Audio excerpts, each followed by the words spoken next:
اور میرے نبی پاک نے فرمایا گناہگار مومن بھی جب دعا کے لیے ہاتھ اٹھاتا ہے تو اللہ فرماتا ہے فرشتوں اسے خالی نہ لوٹانا، مجھے شرم آتی ہے اسے خالی، پر تو اٹھاتا ہی نہیں، تو اسے مناتا ہی نہیں، تو کبھی لپٹا ہی نہیں، تو نے کبھی کہا ہی نہیں کہ یا اللہ آ میں تجھے لے جاؤں۔ حضرت سعد بن ابی وقاص کے پاس قادسیہ کی جنگ ہو رہی تھی، کافر بلا رہا تھا آؤ اگر کوئی ہے تو آؤ مقابلے میں۔ حضرت سعد بن ابی وقاص نے گھوڑے دوڑا دیے، دشت تو دشت ہے صحرا بھی نہ چھوڑے ہم نے، بحر ظلمات میں دوڑا دیے گھوڑے ہم نے۔ حضرت سعد بن ابی وقاص نے گھوڑے دوڑائے، آگے دریا آ گیا، کوئی پل نہیں، کوئی شے نہیں، اسلام کی عزت کا سوال ہے۔ حضرت سعد بن ابی وقاص نے ہاتھ اٹھائے اور کہا اے اللہ اگر تو موسیٰ کی نافرمان قوم کو رستہ دے سکتا ہے تو ہمارے دلوں کو جانتا ہے، ہم تو اپنے رسول کے فرما بردار غلام ہیں۔ آنا مہربانی کر کی اگر تو نے دل مسلم کی دل جوئی نہیں تو ہمیں تانا دیں گے بت کے مسلم کا خدا کوئی نہیں۔ کہا اے اللہ مہربانی فرما اگر تو حضرت وَإِذْ فَرَقْنَا بِكُمُ الْبَحْرَ فَأَنْجَيْنَاكُمْ وَأَغْرَقْنَا آلَ فِرْعَوْنَ، اگر تو حضرت موسیٰ کی قوم کے لیے دریا پھاڑ سکتا ہے تو ہم تو نبی پاک کے غلام ہیں۔ صحابہ کہتے ہیں جناب سعد نے دعا مانگی تو دریا نے رستہ عطا فرما دیا۔ یار تو دعا بھی نہیں مانگتا؟ حضور نے فرمایا دعا صلاح المومن، دعا مومن کا ہتھیار ہے، تو نے یہ بھی چھوڑ دیا ہے۔ اب تو باتیں کر کے تبصرے کر کے ٹی وی دیکھ کے اپنی رائے قائم کر کے کمنٹس کر کے سو جاتا ہے، یہ بھی سوتا خشک ہو گیا، تو دعا تک نہیں مانگتا۔ فرماتے ہیں دعا مانگی تو دریا نے رستہ دیا، اور جب اس کنارے نکلے حضرت سعد کہنے لگے کسی کی کوئی شے تو نہیں رہ گئی دریا میں، کوئی چیز تو نہیں رہ گئی۔ ایک صحابی کہنے لگے پیالہ رہ گیا ہے، تو حضرت سعد فرمانے لگے او دریا ہمارا پیالہ واپس نہیں کر دیتا؟ تو کہتے ایک لہر آئی تو پیالہ بھی باہر پھینک گئی۔ او بھائی ہم اسی رسول کا کلمہ پڑھتے ہیں جن کا حضرت سعد بن ابی وقاص نے کلمہ پڑھا تھا، اور کسی جگہ میرے نبی پاک نے نہیں فرمایا اللہ صحابی کی سنے گا بعد میں آنے والوں کی نہیں سنے گا، کسی جگہ نہیں کہا۔ پر تو کشکولے دعا بھی نہیں اٹھاتا، مصیبت میں بھی اب یاد خدا ہم کو نہیں آتی، دعا منہ سے نہ نکلی جیبوں سے عرضیاں نکلی، تو یہ کام بھی نہیں کرتا۔ میرا دل کرتا تھا چلو اور کچھ نہ ہو مسجدوں میں اجتماعی دعا ہی ہو جائے، پر اس طرح بھی توجہ نہیں، وہاں بھی کہتے ہیں مولوی صاحب جلدی کرو گھر جانا ہے، اتنی لمبی دعا، اور کمنٹس کر رہے ہیں لوگ کہتے ہیں آپ اپنے گھر کی سوچیں۔ میرے بھائی دعا، صلاح الدین ایوبی فلسطین کی جنگ لڑ رہے تھے، خبر آئی کہ عیسائیوں کا ایک بحری بیڑا بحری جہاز اسلحہ لے کے آ رہا ہے، نیزے ہیں تلواریں ہیں تیر ہیں۔ صلاح الدین ایک بزرگ تھے، ان سے ملے تو کہنے لگے بابا جی آپ بھی دعا کرو۔ میں بھی دعا کرتا ہوں، مسلمانوں کے پاس پہلے اسلحہ نہیں، عیسائیوں نے اور منگا لیا ہے، کہیں ایسا نہ ہو مسلمانوں کے خلاف اتنا اسلحہ استعمال ہو۔ یہ بات کہی، بابا جی کو دعا کا کہا، خود مسجد اقصیٰ میں ساری رات روتے رہے۔ صلاح الدین ساری رات، ہمارا حکمران جسے ربنا آتنا فی الدنیا پوری نہیں پڑھنی آتی، اور اب تو ایسے پیر آ گئے میدان میں جو سورہ فاتحہ سیدھی نہیں سنا سکتے الا ماشاءاللہ۔ ساری رات صلاح الدین ایوبی روتے رہے۔ وہ بزرگ کہتے ہیں میں بھی کونے میں تھا، پر جس درد سے اس نے دعا مانگی میں نہیں مانگ سکا۔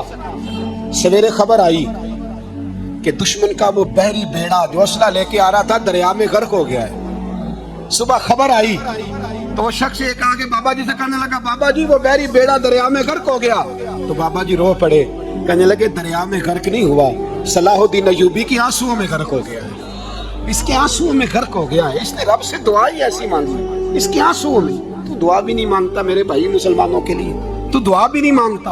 امام حسین میدان کربلا میں تھے، ایک راوی کہتا ہے 3 دن پانی بند رہا ہے، روٹی بند رہی ہے، پر قرآن پاک کی تلاوت 1 منٹ کے لیے بھی بند نہیں ہوئی، دعا اور التجا 1 منٹ کے لیے بھی بند ہے۔ حسین کے خیمے سے یہ آواز بار بار آتی رہی یا اللہ استقامت بھی دے اور صبر بھی عطا فرما۔ دعا کا رستہ بند ہے، تلاوت بند نہیں ہوئی، اللہ کی بارگاہ میں سجدے بند نہیں ہوئے، تو چھوڑ گیا، تو دعا تک نہیں مانگتا۔ دعا تو انقلاب برپا کر دیتی ہے، دعا تو حالات بدل دیتی ہے، دعا تو تبدیلی لے آتی ہے۔ کوئی بیٹھا ہوا مجھے دور دعا دیتا ہے، بس دعا دیتا، فقط دعا دیتا ہے۔ کوئی بیٹھا ہوا مجھے دور دعا دیتا ہے، میں ڈوبتا ہوں پر سمندر اچھال دیتا ہے۔ وہ بھائی تو دعا بھی چھوڑ گیا۔ پہلی بات آپ کی خدمت میں یہ ہے کہ جاگے مسلمان بنے، دوسرا کچھ نہیں کر سکتے تو دعا تو کر سکتے ہیں نا. دعا کا راستہ اپنائیں. اور پھر میرے نبی پاک علیہ السلام نے 2 باتیں فرمائی, کان کھول کے سن لینا. 2 باتیں. حضور نے فرمایا ایک وقت آئے گا کہ میری امت کے خلاف کافر ایک دوسرے کو آوازیں دیں گے, آؤ مسلمانوں کو ماریں, آؤ مسلمانوں. تو صحابہ نے کہا یا رسول اللہ کیوں, ہم تھوڑے ہو جائیں گے؟ فرمایا نہیں, تم بہت زیادہ ہوں گے. 56 اسلامی ملک ہیں دنیا میں, کتنے بول کے بتانا. اتنا سا برما ہے, کسی غیر مسلم کا کتا مر جائے تو یہ چیخ پڑتے ہیں, اور یہاں کہتی ہے اقوام متحدہ کہ جی وہ ہمیں داخل نہیں ہونے دے رہے. تو بند کرو پھر سلامتی کونسل, تحلیل کر دو, اقوام متحدہ ختم کرو. اگر تمہاری کو سنتا نہیں تو بنائی کیا ہے؟ صرف مسلمانوں کو پریشرائز کرنے کے لیے. اور ہمارے مسلمان بھیک مانگتے پھرتے ہیں, کہتا ہے کہا ہے ہم نے اقوام متحدہ سے. اب تم اپنے لیے کافر سے بھیک مانگو گے, کافر سے بھیک مانگو گے؟ میرے عزیز نبی پاک علیہ الصلوۃ والسلام نے فرمایا کافر ایک دوسرے کو بلائیں گے مسلمانوں کو مارے. یا رسول اللہ ہم تھوڑے ہوں گے. فرمایا بہت زیادہ ہوں گے. تو حضور کیا ہوگا؟ فرمایا تمہیں بہانہ ہو جائے گا. یا رسول اللہ وہ کیا ہے؟ فرمایا دنیا سے پیار ہو جائے گا, مرنے کو دل نہیں کرے گا دنیا سے, اور مرنے کو اس وقت سمجھ لینا کافر تم پہ حاوی ہے. میں اپنا اندازہ کروں, آپ اپنا کریں. مجھے دولت سے کتنا پیار ہے اور آپ کو کتنا پیار ہے. جھانک کے سنیں یہ لفظ رسول پاک کے صلی اللہ علیہ وسلم. حضور نے فرمایا جب تجھے دنیا سے پیار ہو جائے, دولت سے پیار ہو جائے, اقتدار سے پیار ہو جائے, اور جب تجھے موت بری لگنے لگے, تیرا مرنے کو دل نہ کرے, پھر کافر تیرے اوپر چڑھ آئے گا. آج دولت ہی تو رہ گئی ہے, باقی بچا کیا ہے؟ میں اکثر کہتا ہوں شادیاں نہیں ہوتی, تجارتیں ہوتی ہیں. لڑکی والے کہتے ہیں کہ لڑکا زیور کتنا ڈالے گا, لڑکے والے کہتے ہیں لڑکی جہیز کتنا لائے گی. تجارت, ہر جگہ دولت, ہر جگہ پیسہ, ہر جگہ سرمایہ. جہاں جس معاشرے میں تلاوت بکے, نعت بکے, تقریر بکے, اس سے زیادہ اور تباہی کا معاملہ کیا ہوگا؟ میرے عزیز میرے رسول پاک علیہ الصلوۃ والسلام کے صحابہ کے قریب دنیا داری آ سکی نہیں آئی. حضرت ابو بکر صدیق نے پانی مانگا تو لوگوں نے دودھ دیا, فرمایا پیچھے کرو. ابو بکر نے نعمتیں چھوڑ دی ہیں. اب ابو بکر وہ والا کام کرتا ہے جو رسول پاک نے کیا ہے. فرمایا نہ دودھ شاید پیش نہ کرو, جو مانگتا ہوں بس وہ دو. حضرت ابو بکر صدیق نے بڑے مالدار تھے.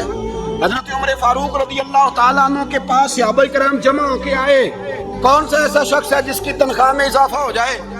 تو لوگ کہتے ہیں نہیں مجھے نہیں چاہیے. اور ہم نے وہ لوگ دیکھے ہیں, حاجی صادق صاحب کو مسجد والوں نے کہا 1000 روپیہ تنخواہ بڑھانی ہے, تو حاجی صاحب کہنے لگے میرا بڑا سونا گزارا ہوتا ہے, مینوں یہ نہیں بڑھے دے. حضرت سیدنا عمر فاروق رضی اللہ عنہ صحابہ اکٹھے ہو کے گئے, کہنے لگے عمر حضور کے زمانے میں بظاہر غربت رہی, جناب صدیق اکبر کے زمانے میں غربت, اب تو بڑی ریل پیل ہے, بحرین سے لاکھوں کا مال آتا ہے, آپ کو بڑے بڑے سفیر ملنے آتے ہیں, پر آپ وہی پرانا کرتا اور وہی طامت جو کئی جگہ سے سی آپ نے کئی جگہ سے پھٹی. اور حضرت عمر ایک دن عید کی نماز پڑھانے گئے تھے تو ننگے پیر ہی چلے گئے. لوگوں نے کہا جوتا, فرمایا ٹوٹ گیا تھا یار, پہننے کے قابل نہیں تھا. فرمایا ننگے پیر آ گئے, لوگ کیا کہیں گے؟ فرمایا چھوڑو, عمر کے پاؤں ننگے ہیں لیکن عمر کے کردار میں تو کوئی شک نہیں نا, پیر ہی ننگے ہیں نا, کیا ہوا؟ چھوڑو اس بات کو, کوئی پیار نہیں دنیا داری سے, دولت سے, کوئی چکر ہی نہیں. حضرت سیدنا عمر فاروق رضی اللہ تعالیٰ عنہ کو صحابہ نے اکٹھے ہو کے کہا, یہ ہے امت کے بیدار ہونے کے طریقے جو عرض کر رہا. کہا جناب آپ اب بڑا مال غنیمت ہے, اور جس طرح ہر صحابی کا حصہ ہے آپ کا بھی حصہ ہے, تو ایک نیا کرتا ہی ڈال لیں آپ خرید کے. اب جب مشورہ ہو گیا صحابہ میں تو کہنے لگے عمر سے بات کون کرے گا؟ نیا کرتا پہننے کی عمر سے بات کس کو برا لگتا ہے جی؟ نیا کرتا کون بات کرے گا؟ حضرت سیدنا علی المرتضیٰ کا انتخاب ہوا. کہنے لگے مولا علی کی بڑی عزت کرتے ہیں, ان سے بڑا پیار کرتے ہیں, ان سے بات کرتے ہیں. تو حضرت علی کو بلایا گیا, عرض کی حضور مہربانی فرمائیں. حضرت عمر سے کہے نئے کرتے کے لیے, آپ فرمانے لگے عمر میری بڑی قدر کرتا ہے, بڑی بات سنتا ہے, پر یہ والا کام نہیں میں عمر سے کہہ سکتا, یہ کسی اور سے کہو. تو کہنے لگے آپ رہنمائی کر دیں, کس کو کہیں؟ تو جناب علی المرتضیٰ فرمانے لگے اگر حضرت عائشہ صدیقہ سے کہو گے تو عمر فوراً مان جائے گا, وہ مومنوں کی ماں ہے. صحابہ حضرت عائشہ کے پاس, اماں جی عمر کو بلائیں, ان کو کہیں بڑے بڑے سفیر آئے ہوتے ہیں, وہی پرانے کپڑے پہن کے بیٹھ جاتے ہیں. اللہ اکبر.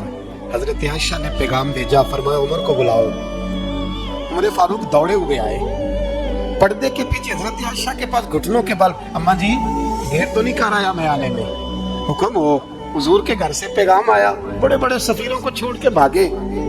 حضرت عائشہ صدیقہ کہنے لگی عمر دیکھو جائز پیسے ہوں تو اسلام اچھے لباس سے منع نہیں کرتا، اب بڑا بڑا مال آیا ہے، اب تیرا بھی حصہ ہے، تو صحابہ کرام کی خواہش ہے کہ نیا کرتا پہن لو، بڑے بڑے سفیر آتے ہیں، حرج بھی کوئی نہیں، جائز بھی ہے، کو منع نہیں۔ حضرت عمر نے گردن جھکا، جی اماں جی، جی اماں جی، جی اماں جی۔ حضرت عائشہ کہتی ہیں بات ختم ہوئی، عمر نے گردن اٹھائی تو عمر کی داڑھی آنسوؤں سے بھری ہوئی، کہتی ہے مجھے کہنے لگے اماں جی میں تو صرف مسجد میں دیکھا کرتا تھا، آپ تو مصطفیٰ کو دن رات دیکھتی تھی، جس طرح کے کرتے آمنہ کے لال نے پہنے ہیں مجھے بھی پہنا دو، میں تیار ہوں، میں پہن لوں گا، میں تیار ہوں، پر جس طرح کے میرے نبی نے پہنے۔ حضرت عائشہ کہتی ہے میں پھوٹ کے روئی، میرا پلو آنسوؤں سے بھر گیا۔ فرماتی ہیں میں عمر کی بات سنتی گئی تو میرا پلو آنسوؤں سے، میں نے کہا عمر تو جا، تو ٹھیک ہے۔ فرماتی ہیں عمر فاروق سلام کر کے اٹھے، امیر المومنین چلے گئے، اس کونے میں صحابہ چھپے ہوئے تھے، وہ آئے، کہا اماں جی کیا بات ہوئی؟ تو میں پھر رو پڑی، میں نے کہا کیا بتاؤں، تمہیں پرانے کرتے نظر آتے ہیں، اسے محمد عربی کے جلوے نظر آتے ہیں، اسے رسول اللہ کا رنگ نظر آتا ہے، اسے وہ غلامی نظر آتی ہے۔ عمر کو دنیا سے پیار ہے، اور دنیا سے پیار نہیں تو دعا پتہ کیا تھی؟ یوں جھولی اٹھا کے اللہ مرزقنا شہادتن فی سبیلک وجعل موت فی بلد حبیبک، اللہ عمر کو بسترے والی موت نہ دینا، موت شہادت کی دینا، اور میں میدان میں جا کے نہیں مرنا چاہتا، مجھے رسول اللہ کے شہر میں موت چاہیے، باہر جا کے نہیں، یہی میدان لگے مدینے میں، یہی موت آئے، اسباب بنا، میں مدینہ بھی نہیں چھوڑنا چاہتا۔ او بھائی ان لوگوں کو نہیں پیار تھا، جناب صدیق اکبر کا وصال ہوا تو زہر کے اثر سے، وہ جو آپ کو زہر لگا تھا، بعض مفسرین نے لکھا ہے کبھی کبھی وہ جو سانپ نے ڈسا تھا تو کبھی کبھی اس کا اثر آتا تھا، بس اللہ نے شہادت دینی تھی کبھی کبھی، ورنہ تو بڑی شفائیں تھیں۔ حضرت عمر شہید، حضرت عثمان، جناب علی، امام حسن، امام حسین، علی اکبر، علی اصغر، حضرت عباس، حضرت سعد بن معاذ، حضرت امیر حمزہ، مصعب بن عمیر، میرے محبوب نے تو لسٹ بنائی شہیدوں کی، لسٹ بنائی شہیدوں کی، شہادت سے پیار کیا رسول اللہ صلی اللہ علیہ وسلم کے غلاموں نے، پیار کیا شہادت سے، اسی لیے تو کافر اٹھ نہیں سکا کہ شہادت سے حضرت سعد بن معاذ رضی اللہ تعالیٰ عنہ کو زخم لگ گیا، جنگ سے زندہ آ گئے لیکن زخم ہے، رو کے کہنے لگے محبوبہ سارے شہید ہو گئے، میں ایسے ہی رہ گیا۔ حضور نے فرمایا نہیں، رب تجھے بھی شہادت کی موت ہی عطا فرمائے گا، اسی زخم میں پردہ ہو گیا۔ میرے بھائی حضرت عمر بن جموح رضی اللہ تعالیٰ عنہ 4 بیٹے لے کے احد کے میدان میں آئے، کہا محبوبہ میرے 4 ہی تھے، میں سارے لے آیا ہوں، سارے ہی قبول ہیں؟ فرمایا ٹھیک ہے، پھر خود بھی زرہ پہن لی، ایک ٹانگ سے لنگڑے تھے، ٹانگ چھوٹی تھی۔ حضور نے فرمایا تو نے کیوں لباس پہن لیا ہے؟ کہا حضور میں نے بھی تو جہاد پہ جانا ہے نا۔ حضور نے فرمایا تیرے 4 بیٹے تو جا رہے ہیں، تو کہا یا رسول اللہ کیا لنگڑے جنت میں نہیں جا سکتے؟ حضور لنگڑے اللہ کو قبول نہیں، میں نہیں جا سکتا؟ تو میرے نبی پاک صلی اللہ علیہ وسلم نے فرمایا نہیں، جنت تو تیرا انتظار کر رہی ہے۔ کہا حضور پھر میں بھی جاؤں گا، بچے جائیں گے تو میں بھی جاؤں گا۔ ایک بی بی احد کے دن 3 سال کا بچہ لے کے گھر سے نکلی، بیویوں کو کہتی ہے میرا خامن بھی بدر میں شہید ہوا، بھائی بھی اور باپ بھی، آج حضور نے پھر بلایا ہے، دل کرتا تھا کوئی جوان بیٹا ہوتا تو میں پیش کرتی، پر اب میرے پاس یہ 3 سال کا ہی ہے۔ بچہ لیا مدینے میں مسجد نبوی میں، حضرت بلال سے کہنے لگی 2 منٹ حضور کا دیدار چاہیے۔ نبی پاک آئے، کیسے آئی ہو؟ کہنے لگی محبوبہ میں شہید کی بیٹی، شہید کی بہن، شہید کی بیوہ ہوں، میرے پاس اب جوان تو کوئی نہیں ہے، 3 سال کا ہی ہے۔ حضور نے مسکرا کے فرمایا یہ کرے گا کیا؟ کرے گا؟ کہنے لگی حضور سنا ہے اسلحہ تھوڑا ہے، ڈھال کی ضرورت ہے، لوہے کی ڈھال ہوتی تھی، جب تلوار آتی تھی تو آگے کی جاتی تھی۔